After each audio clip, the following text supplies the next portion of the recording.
When you are not ready, you're ready to provide alternative for them. You cannot stifle their creativity.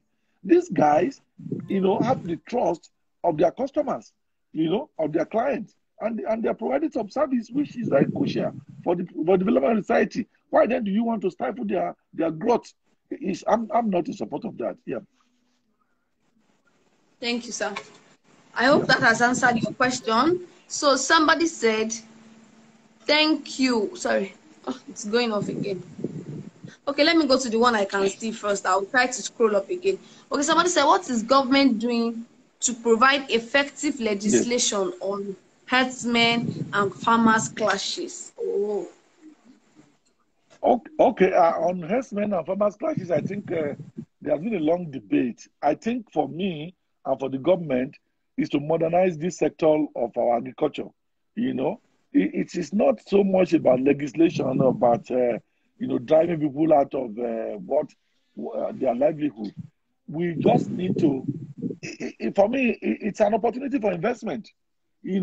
Let people create ranches.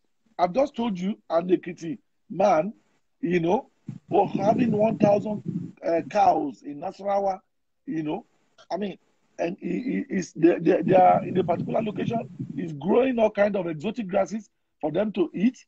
He has a vet on the farm, and in fact, not just an Ekiti man. I have two on my hand. There is a Wodikoko farm. There is Farm Alive farm. So it is this modernization. Have an area where you grow grass, where you provide water for cattle and rear cattle, and from there the cattle goes, to the market.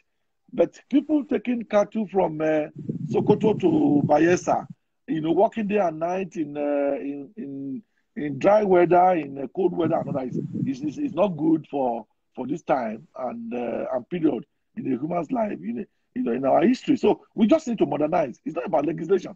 Legislation will not do anything. If you have branches across the country, these people themselves will go and put the animals in those ranches. But when you say you want to legislate, how many policemen will you have? How many Amotekun men will you have that will be arresting all over the place? Let's look at an idea of modernization. Sometimes it's not by force, that you ensure that things are done properly. Provide the opportunity, And for me, for those who have the resources, this is a moment for them to seize this opportunity and build ranches. Yeah. Thank you very much, sir. Yes. Somebody said, so the question is, what policy are we expecting from this government to ease farmers who are in serious tight corners during this pandemic era where our market couldn't just absorb due to the lockdown? Well, it depends on the product. If they are the ones that are perishable, it's unfortunate. But people are still eating. You have to review your marketing process or your distribution process. I've just told you. I was told 2-3 days ago that some producers of egg in the southwest are losing money that they could not distribute. And I told people that, look, I have people here in the north who are producing their eggs, and some people are taking it off them, and they are supplying directly to homes of consumers. You have to adapt to the time. You have to quickly review your practice when there is a challenge. This is a new challenge. Immediately, an entrepreneur should look at what do I do? How do I change the mode of doing things? And I told a friend yesterday that, look, if you are a manufacturer of egg and this has happened, all of you can quickly come together and say, look, how do we then turn those eggs into powder to be sold to those who are producing baby formula? Egg powder is a major ingredient in the production of baby food. So if this has happened, rather than throwing your egg away or and keep feeding the layers, you quickly find a solution. It may not be easy, but it's worth trying. There is a friend of mine who has a big plantation of mango in the north here. And when he saw that he may not be able to distribute it across the country, what he did was to look up to Niger and Chad. And he brought people down there to come and harvest the mango and take to those places where they don't have mango. So it's about flexibility. It's about creativity. It's about adapting to situations. That's the way I see Innovation. it. Innovation, yeah. Sir, okay, I have one more question for you here Yes. before I go back to the questions on the screen.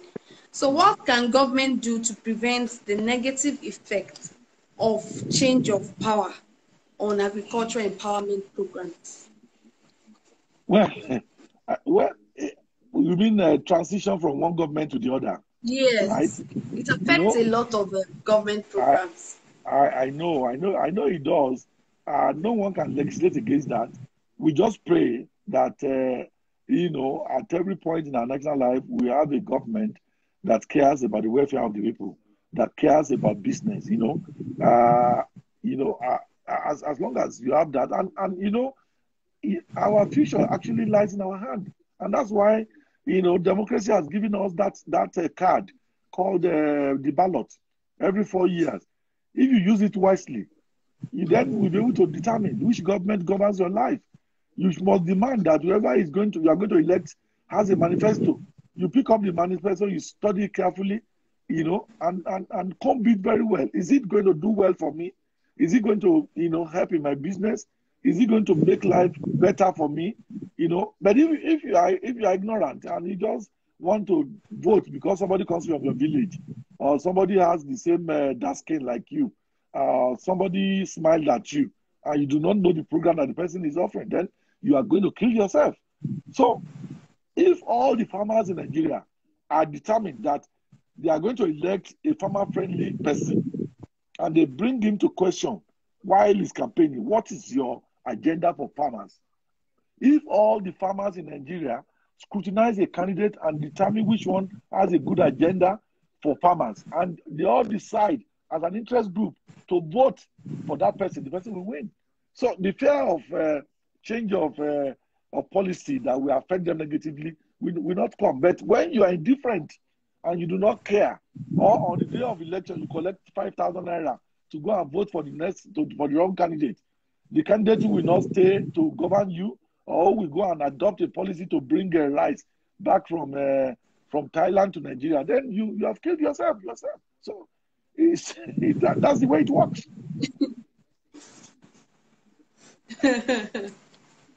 Thank you, sir. Thank you very much, sir. Let me see this. We're almost Yes. 1 hour in, and once it's 1 hour, Instagram will cut us off. Yes. But let me Okay. see. Somebody said, what happened to the future of young graduates of agriculture who want to practice but no startup funds? Well, again, I reason with that. It's very difficult in our climb. Very, very, very, very difficult. I can't deceive you. It's very, very difficult to come by credit. But I still believe that, as I said earlier on, don't start. Don't come up by starting big. Start small. Small and scale up. Yes, and then scale up. Have a niche for yourself. What is the need of your immediate community?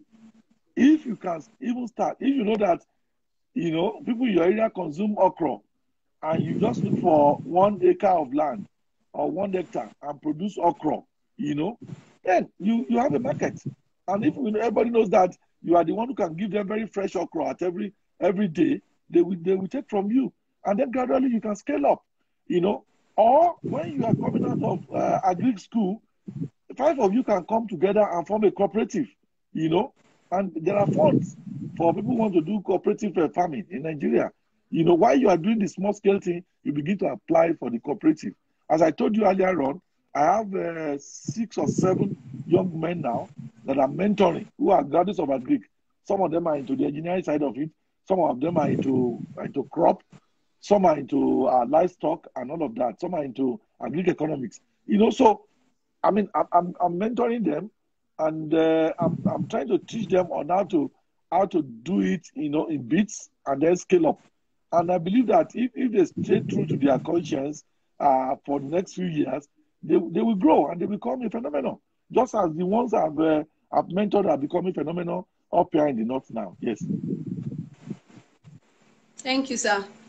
Yeah. As for me, I'm done asking you questions. Let me just see if there's another question I omitted here. Okay. Okay, somebody said, sir, how do we help the farmers that can't market their current farm produce due to this pandemic? Well, again, that is also should be the function of our state governments and local governments. You know, in the days of Awolowo, there is a marketing board or produce board for farm produce. You know, that they ensure that they buy up the produce from the farmer, and then ensure that by buying it up from the farmers are able to stay put on the farm. You know, and same thing do happen in America. They buy up excess of produce and all of that. You know, I think the state government, you know, should look into this so that farmers do not produce and they are not able to find market. You know, the farmers need assistance. They need assistance in terms of input. They need assistance in terms of marketing as well. You can't be a farmer producing on the farm and also be the one that will be looking for the markets for yourself. There is a need for the state government to look at that. But while we are waiting for the state government, again, people have to be creative. We need to be creative. You can't do it alone. You know, as I said earlier on, form yourself into cooperative. While some are on the land doing the cropping, others are doing the marketing. Some are looking at the financing aspect of it. You know, just like, you know, the ladies in Kenya, I earlier mentioned, are doing. There are some ladies who are devoted to just, you know, shipping the flowers I told you about, you know, shipping them to Europe. There are those who are in Europe who are receiving them and sending them to where they are needed. You know, there are those who are doing the research to make sure they grow better than they used to be. You know, so it's a division of labor kind of thing. So you are educated, you know, organize yourself in an educated way. You can't begin to do things the way our forefathers used to do it. There has to be improvement. And then with that, you know, all of these challenges that we are talking about can be surmounted. Yeah. Thank you very much, sir. I was about asking you, we have 8 minutes left or thereabout. Yes. I was about asking you what advice do you have for the young people before you leave, but somebody already asked something which I would prefer to just throw. Yes. The person said, sir, on a personal ground, what is the